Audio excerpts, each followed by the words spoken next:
ya saben, el día de hoy es el tema del climaterio. Entonces, bueno, es un problema bastante muy frecuente. Van a ver en la consulta ginecológica. Imagino que ya están rotando por consultorio, entonces, ¿no? Consultorio de ginecología, y van a ver que en realidad es la gran mayoría de pacientes, o es un grupo poblacional muy grande que viene con esta eh, con estas molestias. El climaterio no es una patología, ¿no? Simplemente es una etapa de la vida, ¿no? Entonces, según hasta el año 2005 se había calculado aproximadamente de 27 millones, ¿no? Las mujeres mayores de 45 años eran más de 2.700.000, ¿no? Y en Estados Unidos, aparentemente más del 30% de la población femenina es posmenopáusica, ¿no? Con el tiempo esto se ha ido incrementando, ¿no? En Europa se estima que el 12% aproximadamente de los habitantes tienen más de 64 años, ¿no? Y las estadísticas de la Organización Mundial de la Salud muestran que en pocos años ya se va a alcanzar la cifra mundial de 750 millones de mujeres posmenopáusicas, ¿no? La longevidad actual de la mujer posmenopáusica puede constituirse más del 33% de la vida de la población femenina, ¿no? Es decir, de la vida de todas las mujeres, aproximadamente la tercera parte es en etapa posmenopáusica, ¿no? Es por eso la importancia de este tema, ¿no? Y esto va en aumento, ¿no? Como ya había mencionado. ¿Por qué? Porque el aumento de esperanza de vida en los últimos 150 años ha ido incrementándose, ¿no? Especialmente en las mujeres. Entonces, ahora, actualmente, hay muchas más mujeres en edad posmenopáusica que lo que era antes, ¿no? El siglo pasado. Entonces, tanto la expectativa de vida de los hombres y de las mujeres ha aumentado, y con eso aumenta más este grupo poblacional, ¿no? De adultos mayores, ¿no? Entonces, acá vemos cómo era la pirámide poblacional en el año 2000, ¿no? Cómo es o cómo se proyecta para el año 2025, en donde la base de la pirámide ha crecido, ¿no? Y para el año 2050 se calcula, pues, que la gran mayoría de la población va a ser adulto mayor, ¿no? Bueno, el climaterio es, como decía, no es una patología, ¿no? Es una etapa de la vida, es un periodo de tiempo durante el cual se pasa de la vida reproductiva a la post-reproductiva de la mujer, ¿no? Ajustándose a un medio hormonal, emocional diferente, ¿no? Y que aproximadamente se puede iniciar 2 a 8 años antes de la fecha de la menopausia, y puede terminar mucho tiempo después, ¿no? 2 a 6 años después. Entonces, la menopausia o sea, el climaterio es un concepto, es un periodo de tiempo, ¿no? Es general, es un concepto general. Cuando hablamos de menopausia, hablamos de un momento específico, ¿no? De un periodo de tiempo específico, ¿no? Que es el cese permanente de la menstruación, ¿no? Es decir, menopausia es la última menstruación de la mujer, ¿no? Entonces, generalmente se reconoce cuando ya ha ocurrido 12 meses, ¿no? De amenorrea. Cuando ya cumple 12 meses de amenorrea, entonces ya se considera que esa ha sido la última regla, ¿no? Entonces, es por esto que este concepto se refiere a algo, es un concepto de retrospectivo, ¿no? Es un diagnóstico retrospectivo, ¿no? ¿Por qué? Porque la mujer ha menstruado, digamos, tenía 49 años, ha tenido una menstruación, y no sabemos si esa va a ser la última menstruación, ¿no? Porque está menstruando 2, 3, digo, tiene amenorrea de 2 meses, 3 meses, 6 meses. No sabemos si esa ha ocurrido, porque podría volver a presentar una menstruación. Pero cuando ya pasa el tiempo, ya cumplió 12 meses, entonces ya podemos estar seguros que esa fue la última menstruación, ¿no? Entonces, cuando la menopausia ocurre antes de los 40 años, se considera menopausia prematura, ¿no? Actualmente la edad promedio de la menopausia, casi a nivel global, es los 51 años, ¿no? Más o menos 51 años es la edad promedio de la fecha perdón, la última menstruación de la mujer, ¿no? De la menopausia. Puede ser antes, ¿no? Entonces, entre los 40 y los 51 años puede ser a cualquier edad, ¿no? No es algo fijo, ¿no? Pero sí hay que tener en cuenta que cuando ocurre antes de los 40 años se considera como menopausia prematura, ¿no? Entonces hay que hacer algunos estudios y tomar las previsiones, ¿no? El tratamiento de esa paciente. Porque si una mujer normal, digamos, todavía a los 51 años llega a la menopausia, entonces todas las patologías que acompañan a este periodo de vida, entonces se van a agregar, ¿no? Imagínense, antes de los 40 años, quiere decir, si a partir de los 51 años todavía va a vivir unos 30 años más, de repente en periodo posmenopáusico, y si ocurre la menopausia antes, entonces va a ser mucho más tiempo, ¿no? Entonces va a tener todos los síntomas, va a tener todas las molestias, todas las patologías que acompañan a este periodo, ¿no? Entonces, como decía, el climaterio es un término general, ¿no? Que engloba a todo, ¿no? Es decir, el paso de una vida reproductiva a una vida no reproductiva, ¿no? Entonces, pero dentro de este concepto hay varios conceptos más, ¿no? La transición a la menopausia, que generalmente es los últimos años previos a la menopausia. La perimenopausia también, ¿no? Que engloba tanto los últimos un periodo de tiempo antes de la menopausia y después de la menopausia, y la posmenopausia, ¿no? Entonces, como decía, la perimenopausia es el periodo inmediatamente anterior a la menopausia, ¿no? Cuando comienzan manifestaciones endocrinológicas, biológicas y clínicas, ¿no? Y que puede extenderse hasta un año después de la menopausia, ¿no? La transición menopáusica, ¿no? Es el periodo de tiempo antes del último periodo menstrual, cuando la variabilidad del periodo menstrual aumenta, ¿no? Y la menopausia, como decía, es el cese de la menstruación, ¿no? Es decir, la última menstruación que tiene la mujer, ¿no? Como había mencionado, entonces el promedio es a los 51 años, ¿no? Y todo el periodo de la posmenopausia, que como ya había mencionado, puede constituirse más del 33% de su promedio de vida, ¿no? Entonces, suponiendo que teóricamente una mujer eh, digamos que va a vivir 90 años, entonces prácticamente 30 años de su vida va a estar en esta etapa, ¿no? Entonces, el problema con esto es que las mujeres son mucho más vulnerables a muchos trastornos, ¿no? Debido a la deficiencia de las hormonas femeninas, ¿no? De los estrógenos, a diferencia de los varones, ¿no? Entonces, esta es la clasificación o de las etapas del climaterio, ¿no? Como decía. Está lo que es la fecha de última menstruación o la menopausia, está marcado acá. Entonces, hacia adelante o hacia atrás están marcados como -1, -2, -3, así. Y en adelante, +1, +2 en positivo, ¿no? Entonces, no es un periodo del tiempo, son etapas, ¿no? Etapa -1, -2. Entonces, las etapas -1 y -2 corresponden a la transición menopáusica, ¿no? Es decir, los momentos previos a la última menstruación, ¿no? De -3 hacia atrás es todavía parte de la etapa reproductiva, ¿no? Y de +1 hacia adelante es la posmenopausia, ¿no? Entonces acá vamos a ver que en estas diferentes etapas, dentro de la transición menopáusica está incluida la perimenopausia, que incluye estos periodos antes y después de la fecha de última regla, ¿no? De la última menstruación. Y el tiempo es variable, pues, ¿no? El tiempo es variable.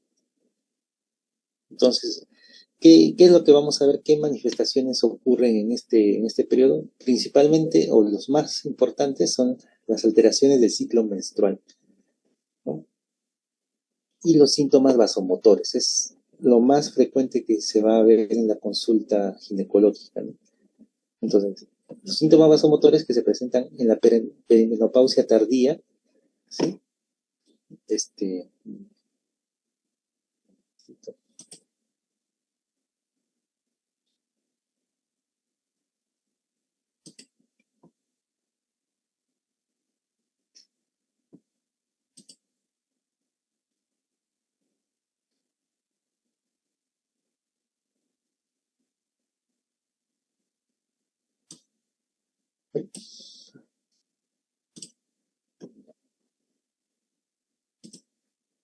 entonces, los síntomas vasomotores que se van a ver en la menopausia, en la perimenopausia tardía, ¿no? Que aproximadamente 1 a 3 años antes de la última menstruación. Pero antes ya se va a manifestar la alteración de los ciclos menstruales, ¿no? Entonces, mucho antes de que la mujer tenga síntomas vasomotores o que, no, este, hay alteraciones, elevación marcada de la FSH, que es uno de los marcadores, se va a ver ya alteraciones del ciclo menstrual, ¿no?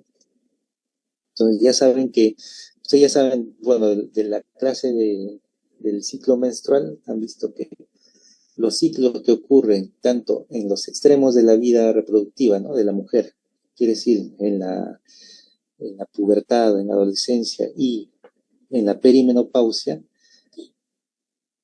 Entonces, esos ciclos se caracterizan por ser ciclos anovulatorios, ¿no? Entonces, y son irregulares. Entonces, eso es lo que va a marcar esta etapa, ¿no? Esta etapa de la transición menopáusica. Entonces, los ciclos menstruales van a ser en la perimenopausia temprana, la duración va a ser variable,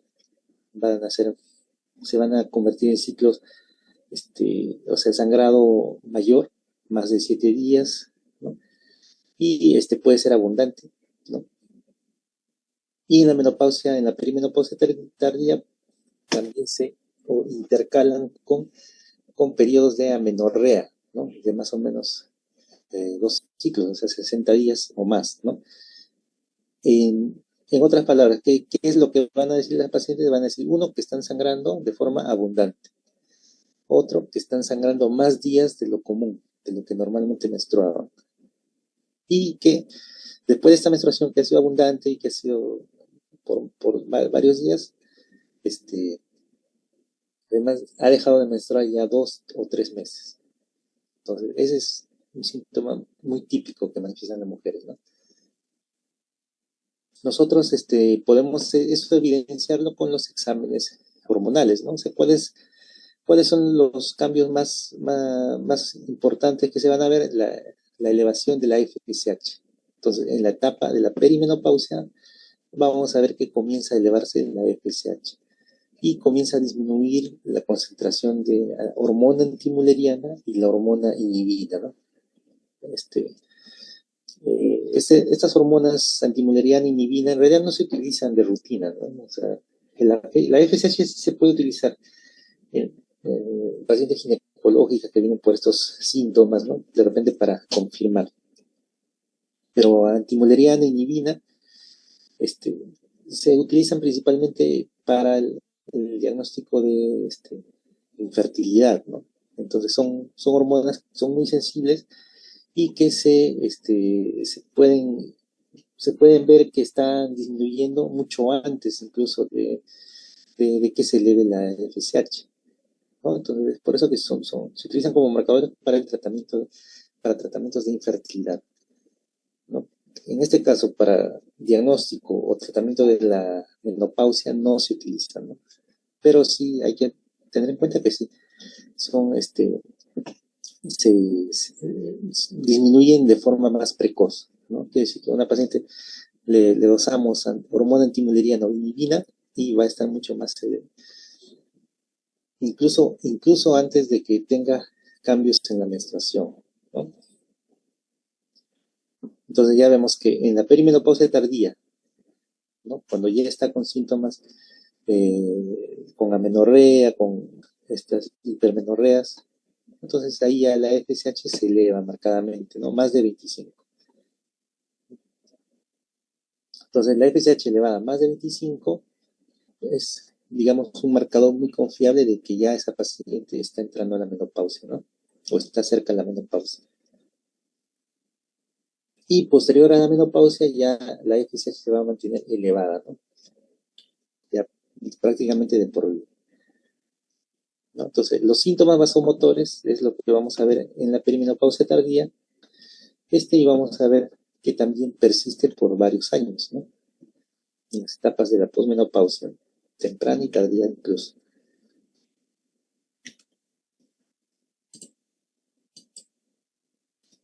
Y todo esto está en relación a que a la regresión de la dotación folicular, ¿no? Quiere decir que la mujer, desde su concepción, desde que es un embrión o un feto, ya tiene, ¿no? Desde que es feto, ¿no? Desde que se encuentra en la etapa fetal, a los 4 meses nada más tiene 6 a 7 millones de ovarios, de folículos ováricos, ¿no? El 99% aproximadamente se van a volver quiescentes, ¿no? Y al nacimiento solamente van a tener entre 1 a 2 millones, ¿no? Entre 1 a 2 millones de folículos. Esos folículos igual se van a ir apreciando, ¿no? Y cuando la mujer llega a la menarquia, es decir, a los 10 años aproximadamente, 10, 11 años, entonces solamente va a contar con 300.000 a 400.000 folículos.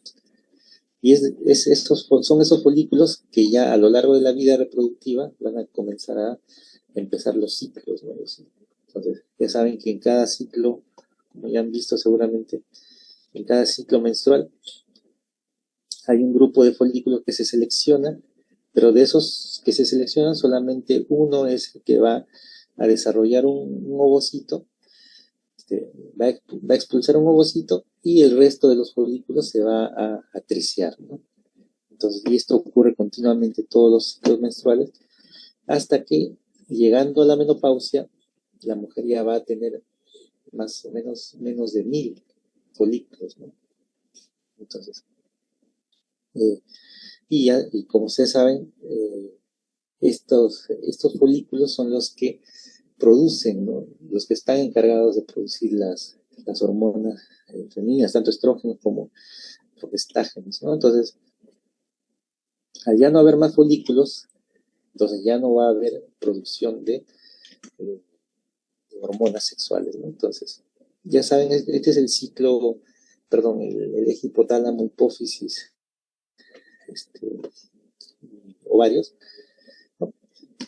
Es algo que ya deben haber revisado, ¿no? Y ya saben, la hormona liberadora de gonadotropina que se libera del hipotálamo va a actuar a nivel de la hipófisis y es donde se va a producir la FSH y la LH, que cada ciclo menstrual van a inducir la formación de los folículos, ¿no? Los folículos ováricos. Ahí es cuando se van a liberar los estrógenos y la progesterona.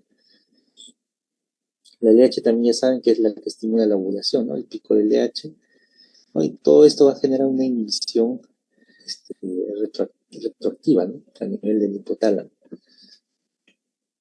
Entonces, en la menopausia, al no haber folículos, no va a haber producción de estrógenos ni progestágenos. Entonces va a disminuir esta inhibición de la liberación de la GnRH y eso va a hacer pues que se eleve la producción de FSH y LH, ¿no? Es el motivo por el cual nosotros vamos a encontrar la FSH elevada, ¿no? La LH también se encuentra, pero la FSH es mucho más sensible y no es necesario estar dosando las dos, ¿no? Acá nuevamente, ¿no? Las células de la teca y la granulosa son las que producen los estrógenos y los progestágenos y los andrógenos también, y por efecto de la FSH y la LH, ¿no? Este es un ciclo menstrual normal, ¿no? Aquí vamos a ver que siempre el pico de LH es importante, ¿no? Y esto va a permitir el ciclo menstrual que, como ustedes ya conocen, va a inducir los cambios a nivel del endometrio, ¿no? Entonces, ¿qué es lo que ocurre en la perimenopausia? Uno, como ya habíamos dicho, el proceso progresivo de envejecimiento ovárico y la disminución de los folículos produce ciclos irregulares y el cese, ¿no? Entonces, esta disminución del feedback negativo va a generar lo que es la elevación de la FSH, ¿no? Entonces va a haber algunos ciclos ovulatorios, pero van a comenzar a predominar los ciclos anovulatorios, ¿no? Y la FSH mayor de 25, como ya he mencionado, y la progesterona disminuye en la fase lútea, ¿no?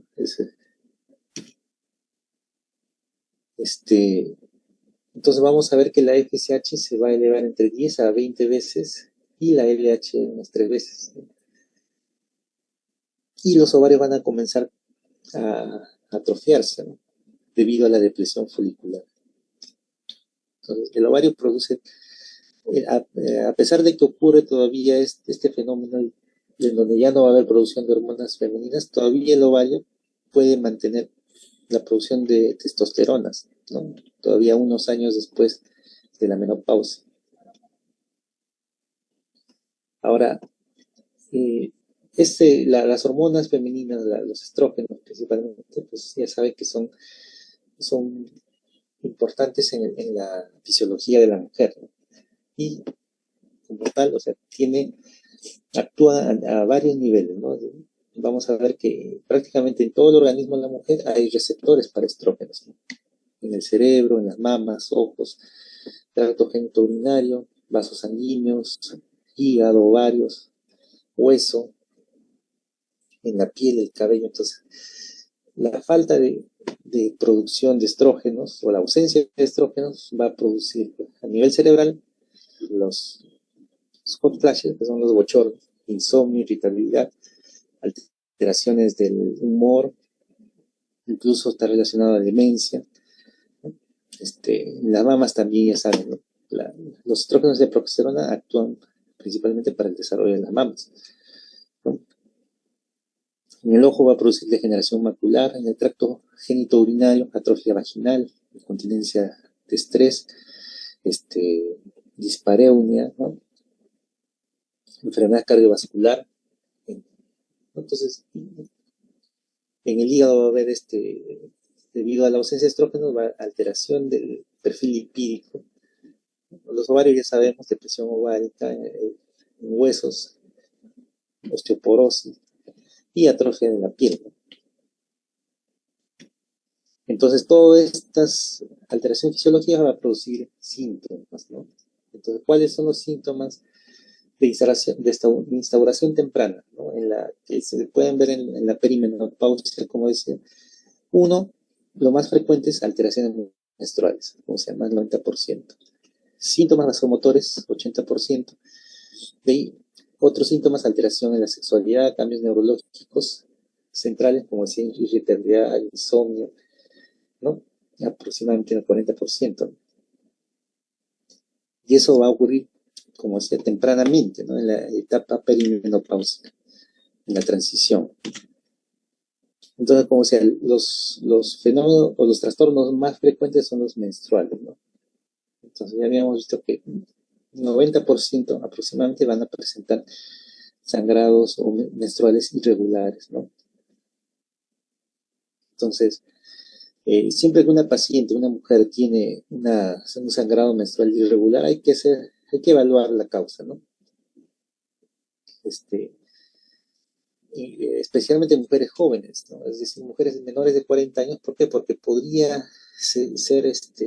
tratarse de una menopausia precoz, ¿no? Entonces hay que evaluar los síntomas y los síntomas asociados, ¿no? Entonces, un trastorno menstrual, si es que está persistiendo, entonces hay que buscar la causa, ¿no? Como ustedes ya quizás hayan hecho el tema de hemorragias uterinas anormales, entonces estos trastornos menstruales en la mujer estarían dentro del grupo de las hemorragias disfuncionales, ¿no? Entonces, dentro de las disfuncionales hay que hacer el diagnóstico diferencial, ¿no? Entonces, como decía, algo característico de estas hemorragias es que son hemorragias o sangrados menstruales anovulatorios, ¿no? Y esto, en algunas mujeres puede producir una hiperplasia endometrial, ¿no? También, perdón, eso podría estar relacionado en algunas mujeres hiperplasia endometrial con mioma uterino. que son causas, orgánicas, ¿no? O estructurales. Y también siempre hay que evaluar, ¿no? Que algunas mujeres tienen más riesgo de hacer neoplasias dependientes de estrógeno, ¿no?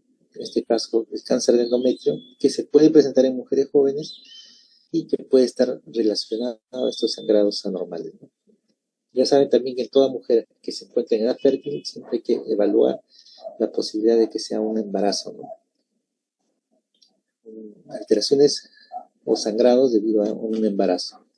Puede ser un embarazo normal o un embarazo anormal, ¿no? Como decía, el cáncer endometrial no hay que olvidarse. Es poco frecuente, pero puede presentarse en mujeres jóvenes, especialmente en mujeres que tienen antecedentes de ovario poliquístico, obesidad, diabetes, ¿no?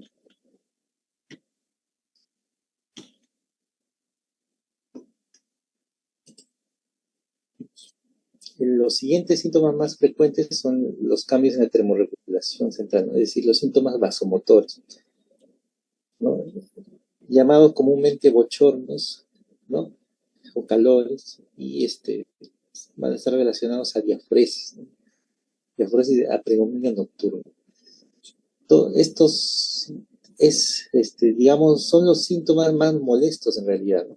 O sea, a veces es cierto que algunas mujeres, debido al sangrado irregular, pueden presentar anemia y eso puede conllevar a otras complicaciones, anemia aguda, ¿no? Anemia severa, puede requerir incluso transfusión de sanguíneos, ¿no? Pero los síntomas vasomotores son mucho más molestos, ¿no? O sea, hay mujeres que les molesta, ¿no? El sangrado, que cuando no es muy abundante, cuando no le altera su hemodinamia, le molesta, pero como es solamente unos días, entonces la mujer termina su ciclo menstrual o termina su menstruación y ya digamos está tranquila, ¿no? Pero en cambio los bochornos son diferentes, ¿no?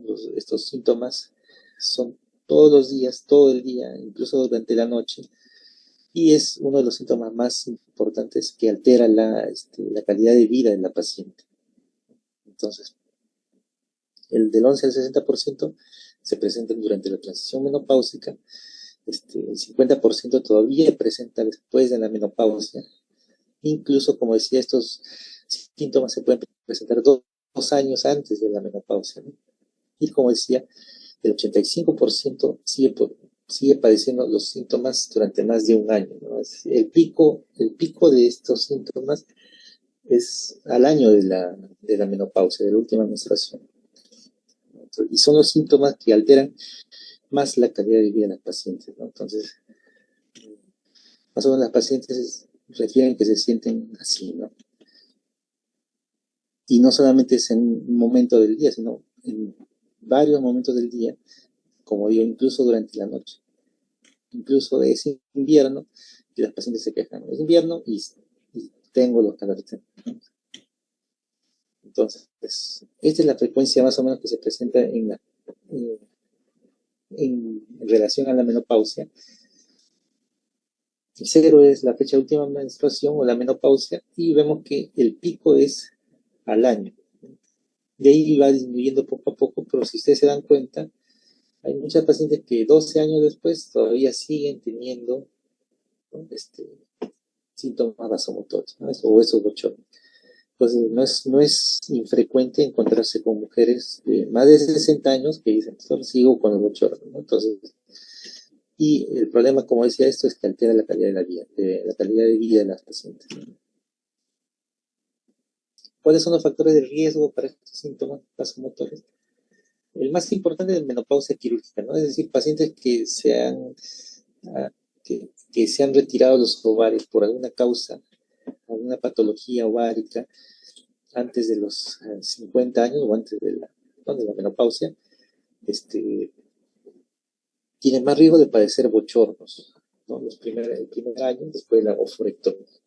Ahora, pacientes que no se han operado, también están relacionados a la raza o grupo étnico, ¿no? Afrodescendientes tienen más riesgo, más probabilidad de tener síntomas caucásicas que las asiáticas.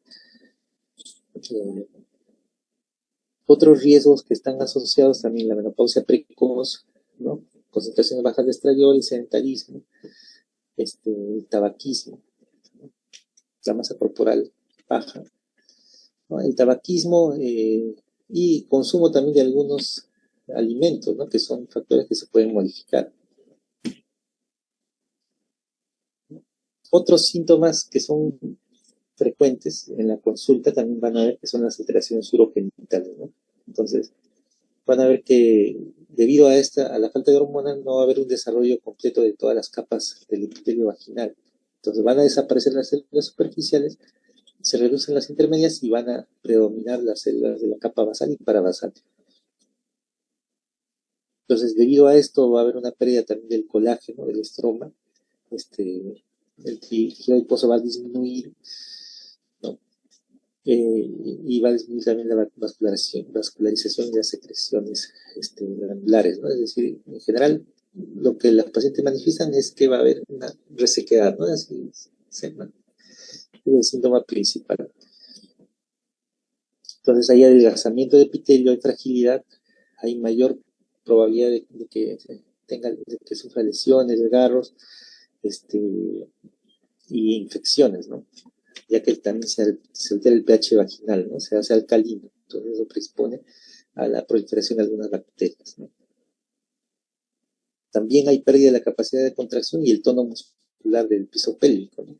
Y eso también va a incrementar los síntomas de incontinencia urinaria, ¿no? Si es que la paciente tiene.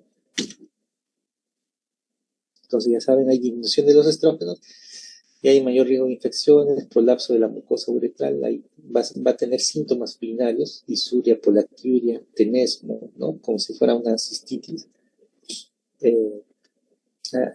y atrofia del epitelio, ¿no? Hay mayor riesgo de infecciones vaginales y mayor riesgo de infecciones urinarias también, ya que el epitelio del meato uretral y de la uretra distal tienen también receptores para estrógeno porque derivan de las mismas estructuras embriológicas, ¿no? Todos estos son los síntomas, ¿no? Que van a manifestar las pacientes, ¿no? Sequedad, prurito, dispareunia, disuria, urgencia mencional y también incontinencia urinaria de esfuerzo que puede estar aumentada, ¿no? Las alteraciones cardiovasculares también son importantes. Son la primera causa de muerte en mujeres mayores de 55 años. ¿Y por qué? Porque al caer los estrógenos se eleva el colesterol de densidad baja, los LDL, y va a disminuir el colesterol de densidad alta, el HDL.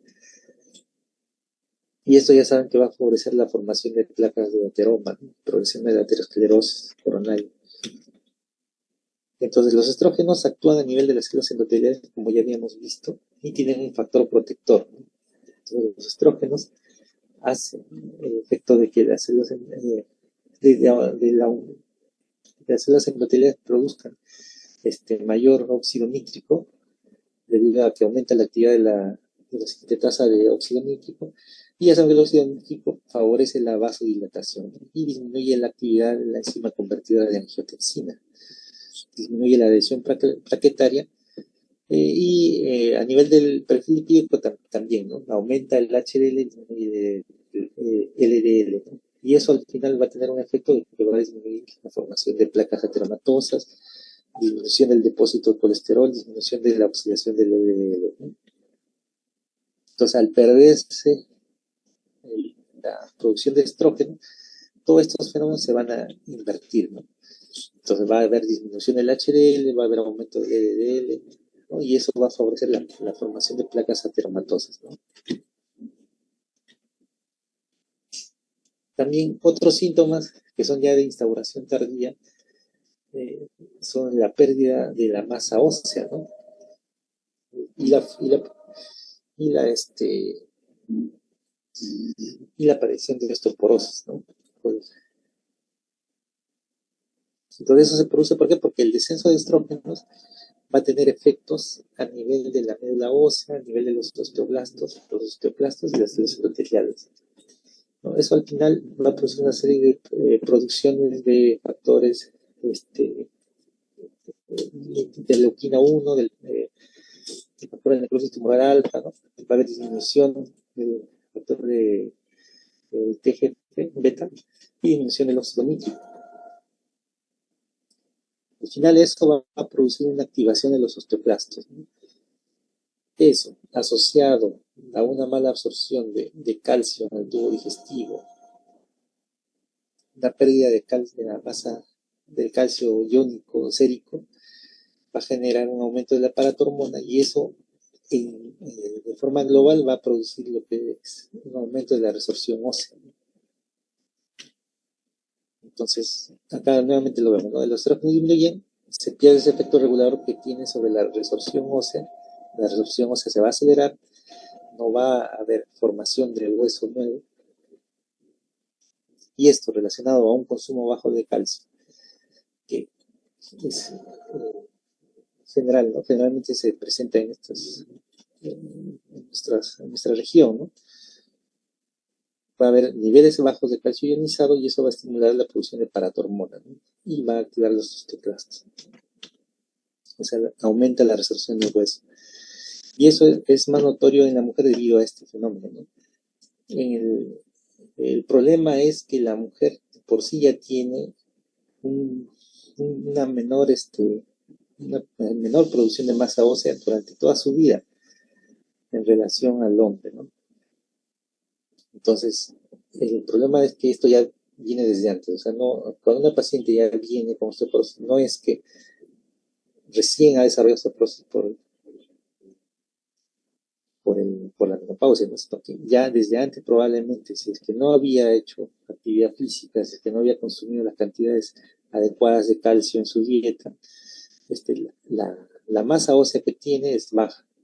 Entonces, y esto la pérdida de hueso se va a acelerar con la falta de estrógeno, ¿no? Entonces, y eso, ya saben, la osteoporosis va a ser un factor de riesgo para fracturas y para muerte, ¿no?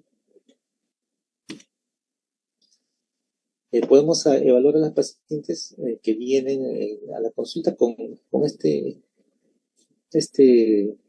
escala, que es muy sencilla. Entonces, pacientes que tienen más de 8 puntos, se justifica hacerles un estudio de densitometría ósea, ¿no? Es decir, que no a todas las pacientes que vienen posmenopáusicas se le va a hacer, pero si es que cumplen estos criterios y tienen un riesgo elevado, es decir, más de 8 puntos, sí hay que hacerle una densitometría ósea, ¿no? Ya saben, que tenga mayor edad, peso menor de 60 kilos, ¿no? Y que no estén con terapia de reemplazo hormonal, pues tienen más riesgo, entonces hay que solicitarles, ¿no?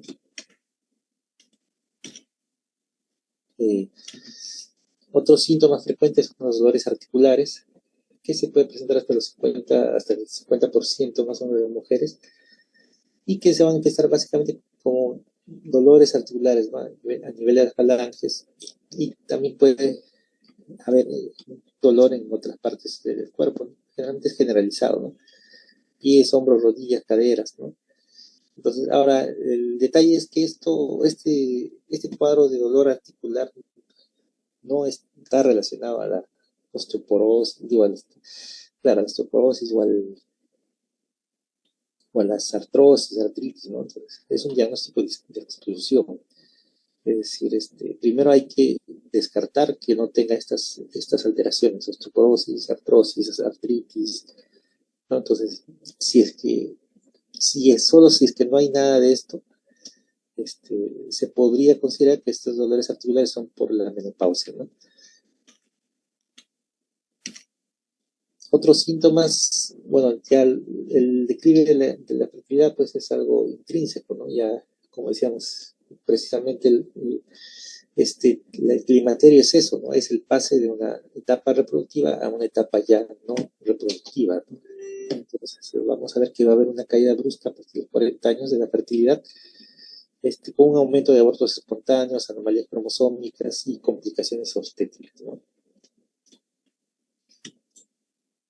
También hay cambios en la piel. Acá algo importante a resaltar, ¿no? Bueno, para que lo tengan. Hay algunas mujeres así como esta paciente que se ve en la imagen, pueden llegar embarazadas o embarazarse a esa edad, ¿no? Entonces siempre hay, recuerden que siempre mientras una mujer se encuentre en etapa reproductiva, todavía hay que descartar siempre el embarazo. Ahora ya saben que si una mujer, ahora con los tratamientos de reproducción asistida está aumentando la incidencia de mujeres mayores con que se embarazan, ¿no? Entonces el embarazo va a aumentar las complicaciones obstétricas, ¿no? En estas pacientes. Eso, bueno, eso es otro tema, pero hay que tenerlo siempre en cuenta, ¿no?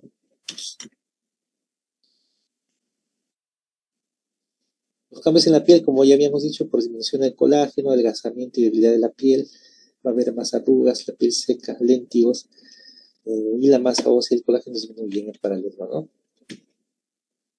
Otros riesgos que hay en el climaterio, el sobrepeso, la obesidad, el peso corporal va a aumentar con la edad y aumenta con esto el riesgo de diabetes mellitus, enfermedad cerebrovascular, artrosis y también cáncer, ¿no?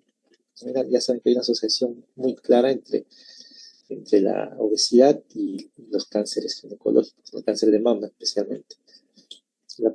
Las pacientes, este, vamos a ver que las pacientes posmenopáusicas aumentan la circunferencia abdominal y la grasa visceral, ¿no?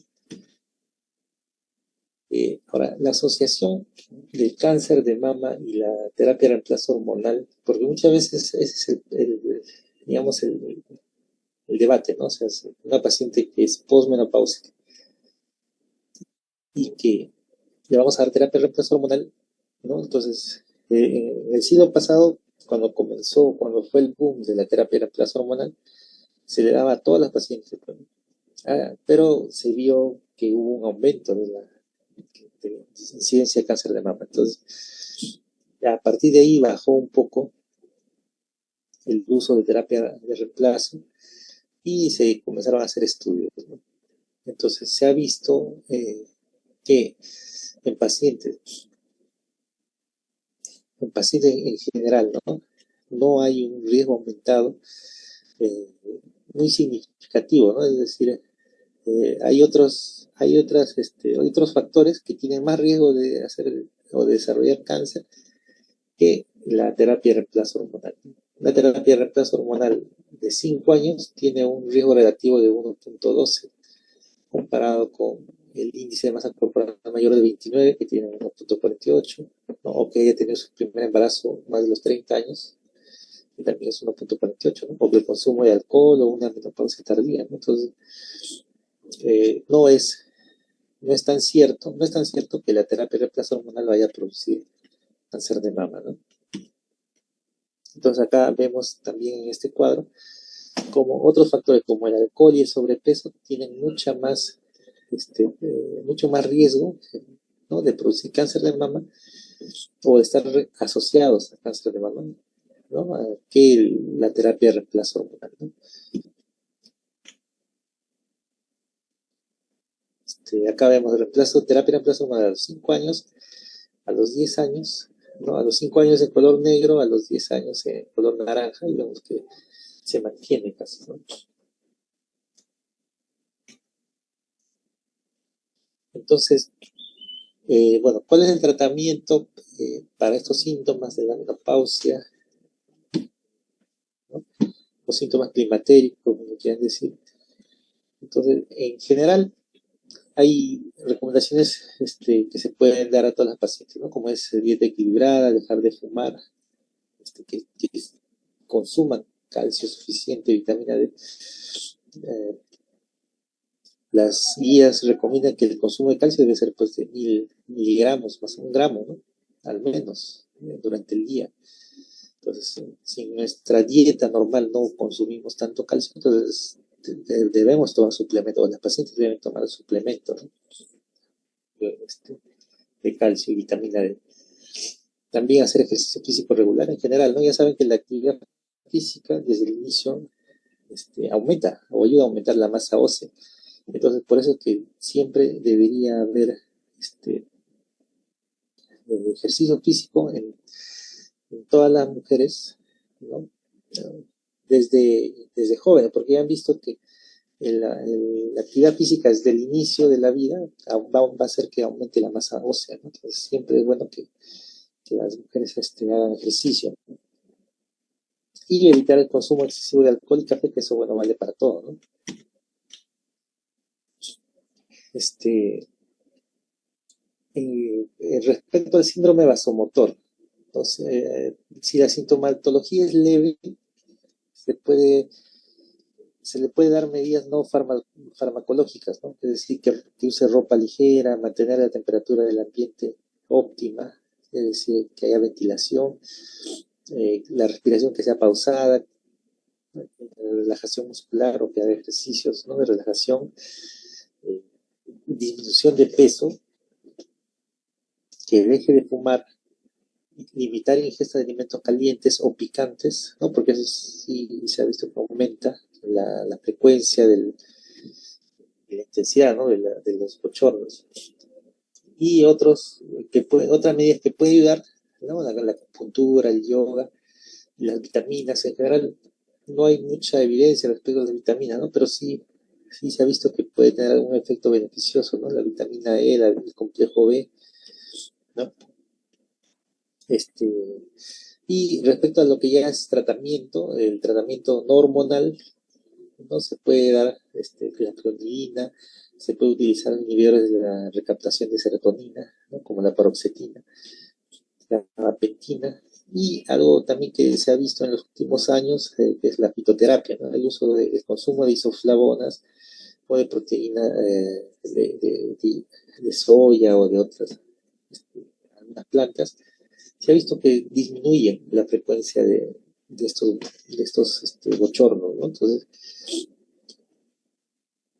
se ha hecho estudios, es un poco, algunos no tienen suficiente peso estadístico para recomendarlo, digamos, pero sí, en algunas revisiones que se ha hecho, sí, se ha visto que disminuye, ¿no? En especial los que tienen proteína de la soya, ¿no? Entonces sí se puede utilizar, ¿no? Y también hay muchos productos en realidad, ¿no?, respecto a esto. Ha aumentado la producción de estos productos porque la mayoría de veces, como decía, como hubo un aumento aparente de la incidencia de cáncer de mama, entonces se disminuyó bastante el uso de terapia de reemplazo y comenzó a evaluarse otras terapias, ¿no? La atrofia urogenital es, digamos, la que puede tener el tratamiento más seguro y simple, ¿no? El que constituye el uso de estrógenos locales, ¿no?, en la mayoría de casos. Incluso cuando la terapia hormonal sistémica está contraindicada, es decir, hay contraindicaciones para la terapia hormonal, ¿no?, sistémica. Entonces, en esos casos incluso se puede utilizar todavía estrógenos locales porque no se absorben de forma sistémica. Entonces, ¿no?, muchas veces vemos pacientes que porque han tenido cáncer o porque tienen alguna otra patología, ¿no?, en mamas o ginecológica, a veces no les quieren dar este, terapia sistémica, pero no hay evidencia que apoye eso, ¿no? O sea, más bien la evidencia lo que dice es que lo que ha evidenciado, lo que ha demostrado es que los estrógenos tópicos, tópicos en la vagina, ¿no?, no se absorben a la circulación sanguínea, entonces no tendría efecto, ¿no? Además que generalmente lo que se utiliza, al menos aquí, es el estriol, ¿no?, que es un estrógeno débil. Recuerden que el estradiol es el más fuerte, ¿no? El estriol es un estrógeno débil, entonces no tendría el efecto suficiente para esto, ¿no?, para aumentar el riesgo.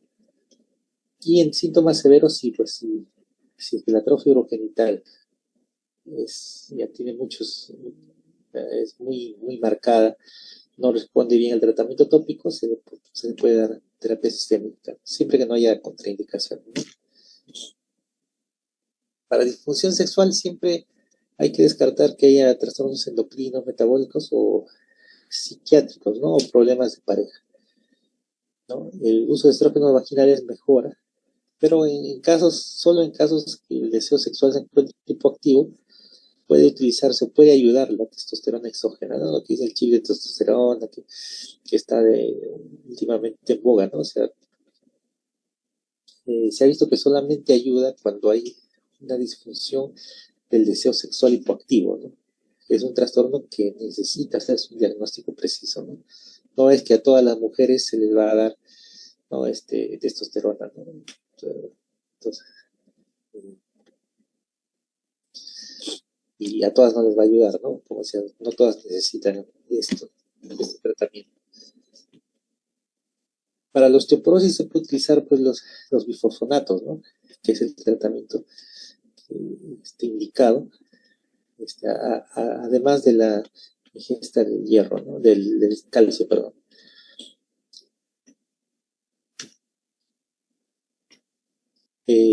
Toda mujer postmenopáusica que no presente una contraindicación se debería indicar terapia de reemplazo hormonal, ¿no? Precisamente para disminuir los riesgos a todas estas patologías que estamos viendo, ¿no? Entonces, ¿cuáles son las indicaciones para terapia de reemplazo hormonal? Como decía, ¿no? Síntomas climatéricos intensos, ¿no? El síndrome vasomotor, atrofia urogenital, fracaso de terapias alternativas, que tenga menopausia precoz. Si tiene menopausia precoz, debería tener siempre un tratamiento de reemplazo hormonal. Una menopausia recién instaurada con alto riesgo de osteoporosis y elección propia de la mujer, ¿no? Ya saben que ya no es la medicina ahora como antes, donde solamente era los pacientes hacían lo que los médicos indicaban, ¿no? Sino que ahora hay que dar siempre las opciones y los pacientes pueden elegir o pueden decidir dentro de su manejo, ¿no? Bien, siempre que no le perjudique, ¿no? Hay una escala que se utiliza, que es muy útil, se utiliza para el diagnóstico de la menopausia y para ver el tratamiento, que es el MRS o la escala de puntaje de la menopausia, ¿no? Entonces, deben haberlo utilizado quizás, o deben haberlo visto. Entonces hay que ver, se diferencian en síntomas somáticos, psicológicos o genitales, ¿no? Entonces, de acuerdo a la intensidad, podemos hacer un puntaje y decidir el manejo, ¿no? Ya saben, si el puntaje sale 15, es muy necesario y hay que iniciar el tratamiento, ¿no? Entre 9 y 15 se puede evaluar según el criterio, menos de 8 se puede observar, ¿no?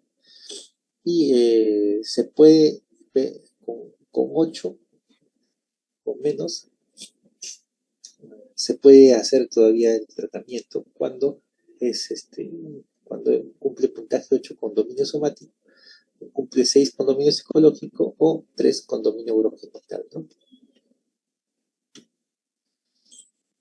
Entonces, para el tratamiento principal, que es la terapia hormonal de reemplazo, antes le llamaban de reemplazo, ¿no? Se debe iniciar a la paciente que cumpla con criterios generales de prescripción, relación riesgo-beneficio más favorable en las mujeres que comienzan antes de los 60 años. Después de los 60 años no hay mucho beneficio, ¿no? Incluso cuando comienza después de los 60 años ya se ha visto que más bien puede producir mayor riesgo de complicaciones vasculares y demencia, ¿no? Está relacionado. Entonces, es mejor siempre empezar antes de los 60 años, ¿no? Idealmente, desde que se presenta la menopausia, ¿no? El manejo es individualizado, ¿no? Hay que evaluar todos los factores de riesgo de la paciente, ¿no? Hay exámenes que se pueden hacer, dentro de dentro de la evaluación, ¿no? Ya saben que como toda historia clínica hay que hacer una anamnesis detallada, ¿no? Ver los factores de riesgo cardiovascular, un examen ginecológico completo, ecografía transvaginal, mamografía, ecografía de mamas, examen citológico de cervix, o sea, un Papa Nicolau, ¿no? Y pruebas de laboratorio para ver cómo está su perfil lipídico, la glucosa.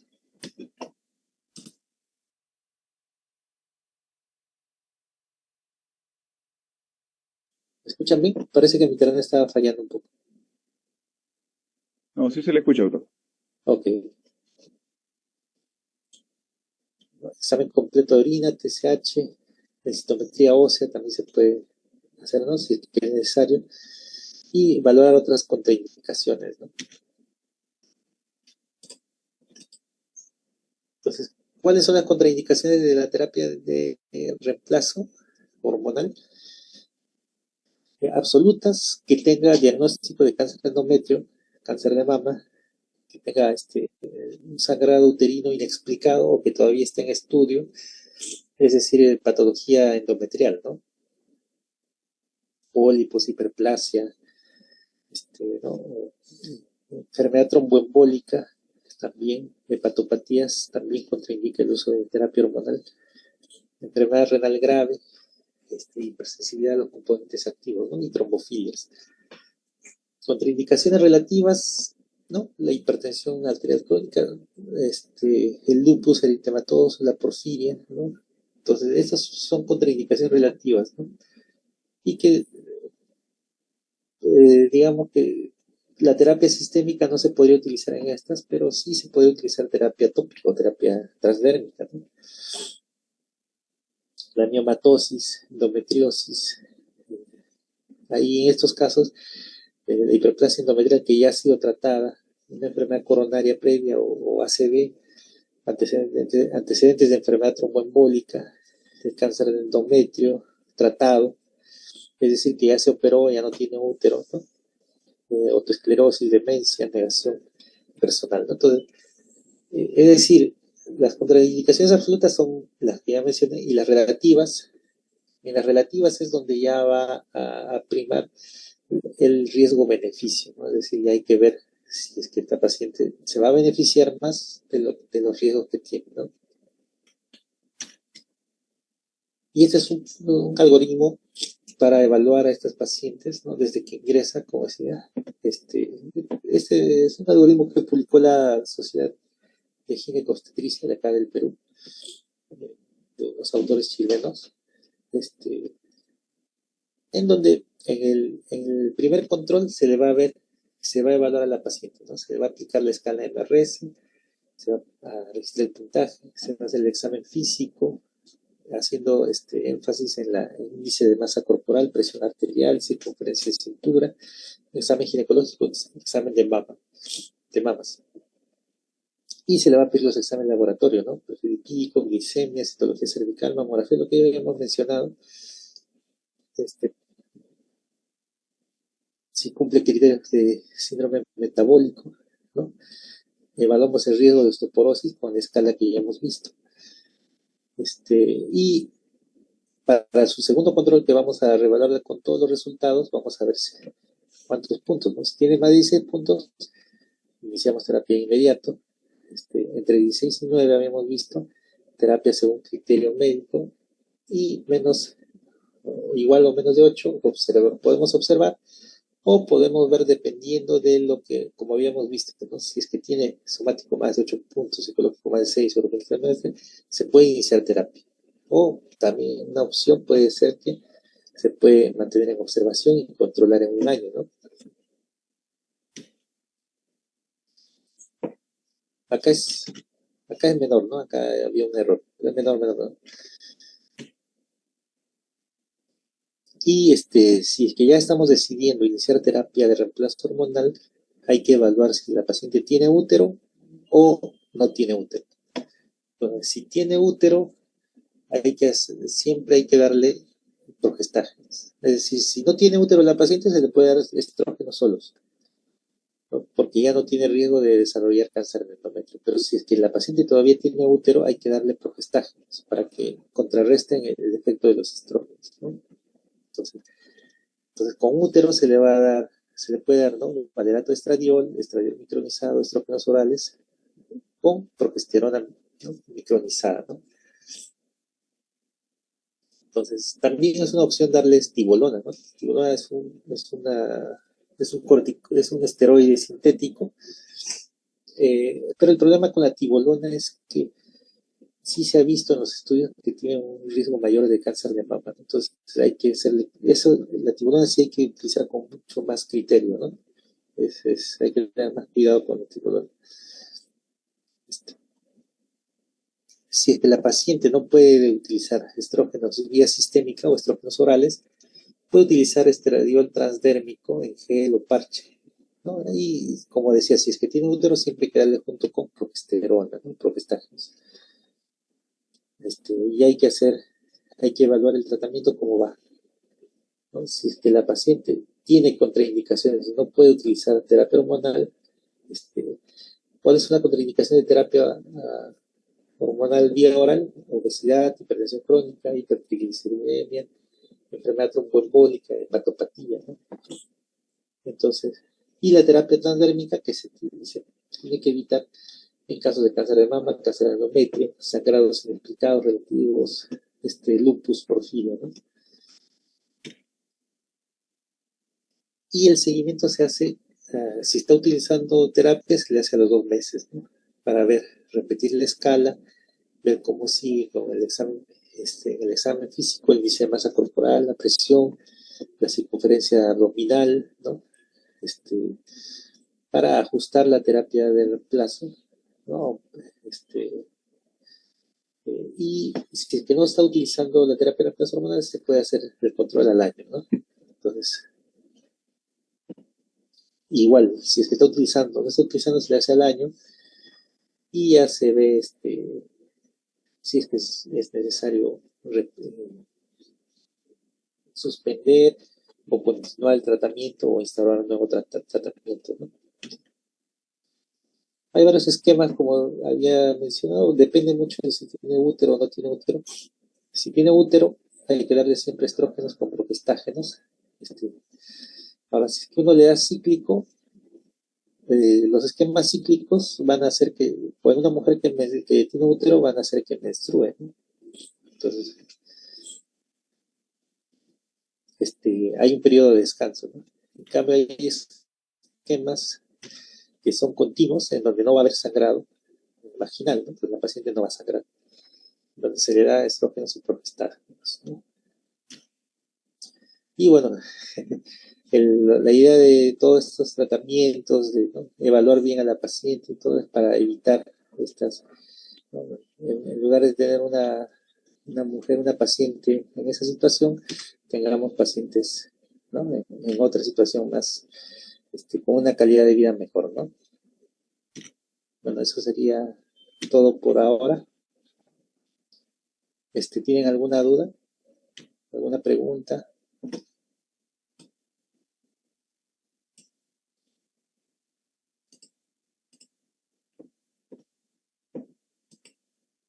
¿Aló? No, doctor. Ya. ¿Todo bien? ¿Se ha entendido? Sí, doctor, una pregunta.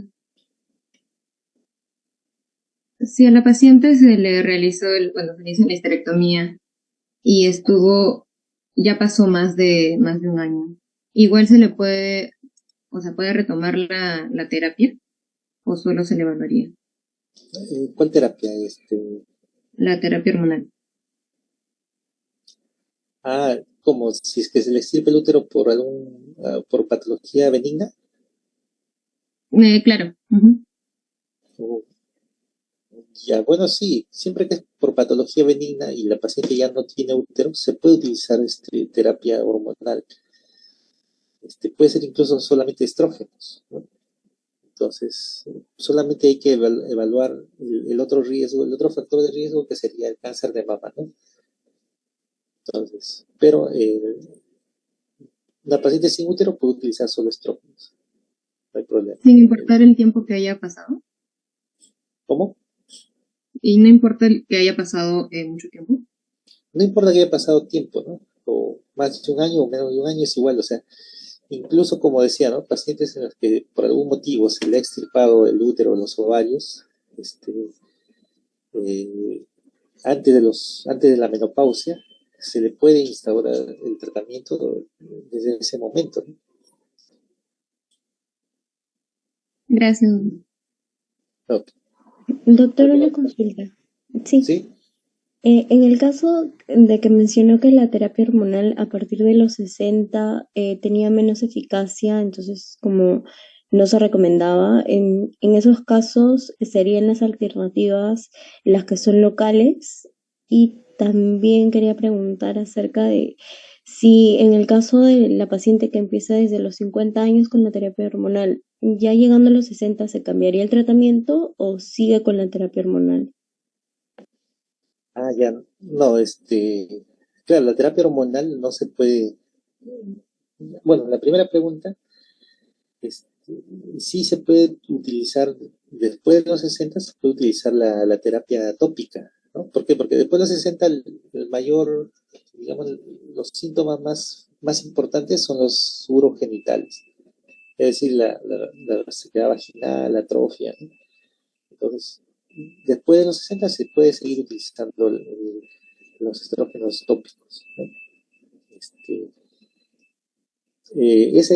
esa recomendación de no usar más allá de los 60 es solamente para la vía sistémica, es decir, en pastillas, ampollas o transdérmico, ¿no? Entonces, este, porque no se ha visto beneficio, ¿no? O sea, el principal beneficio del uso de terapia hormonal es principalmente para los bochornos, ¿no? Que eran, digamos, los síntomas más importantes. Otros síntomas como los factores o las enfermedades cardiovasculares, el riesgo de enfermedad cardiovascular, osteoporosis, ¿no? No está bien definido, ¿no? O sea, antes, como decía, ¿no? Cuando se puso de moda el uso de terapia hormonal de reemplazo el siglo pasado, a fines del siglo pasado, este, las indicaciones eran síntomas vasomotores, osteoporosis, ¿no? Y teóricamente prevenir enfermedades cardiovasculares.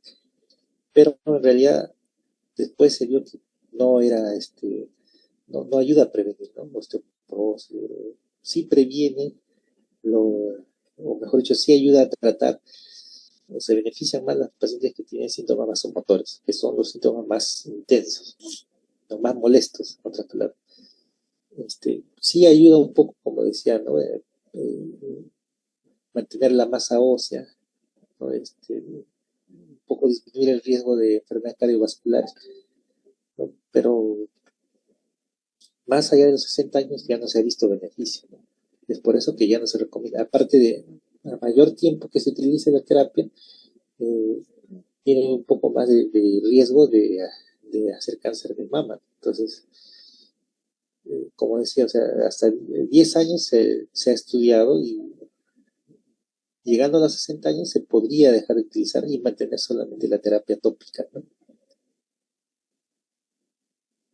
Incluso se ha visto, como decía, hay algunos estudios que encuentran que utilizar más allá de los 60 años, por algún motivo, desarrollan las pacientes o tienen más riesgo de hacer demencia senil. Entonces, no está recomendado más de los 60 años, ¿no? Terapia hormonal de reemplazo.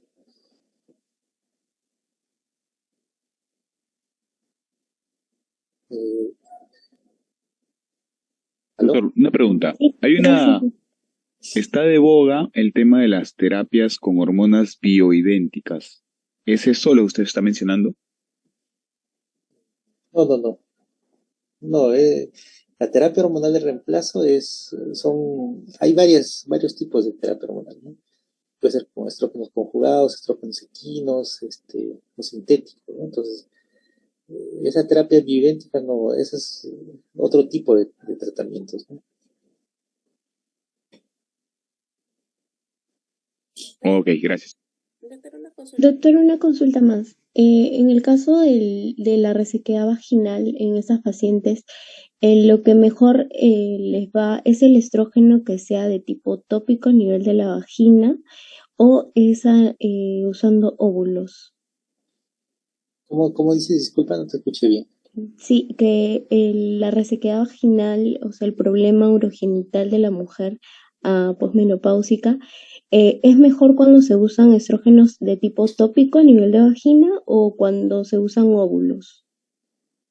Ah, este, los dos tienen igual efectividad, o sea, se puede utilizar en crema o en óvulos, ¿no? Dentro de los dos hay varias marcas, varias presentaciones, ¿no? Pero son igual de efectivos, o sea, es igual usar óvulos o usar crema, ¿no? Ya eso depende de la paciente, ¿no? Acá los medicamentos que hay acá, al menos acá en Perú, hay estriol, ¿no? Es estriol y el promestrieno, que es un derivado del estradiol, ¿no? Que son los dos medicamentos que se utilizan principalmente. Acá no llega, no se ve mucho estradiol en crema, no se encuentra, es difícil de encontrar, ¿no?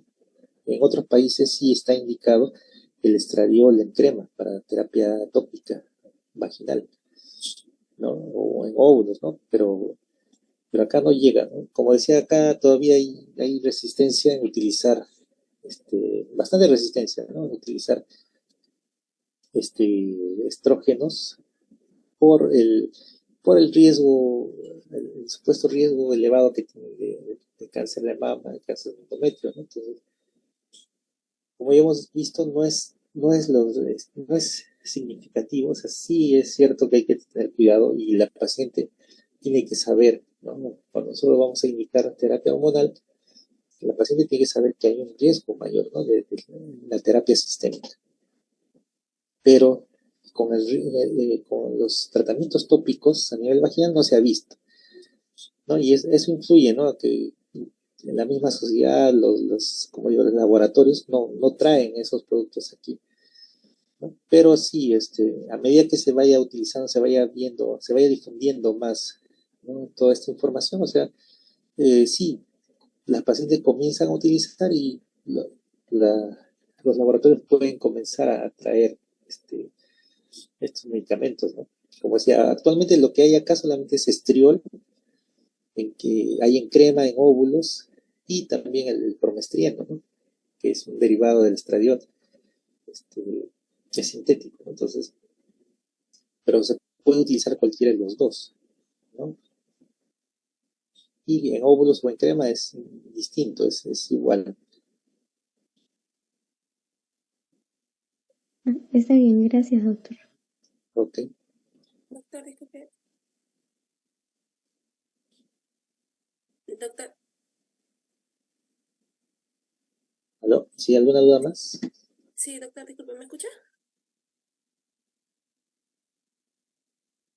Creo que está fallando mi mic.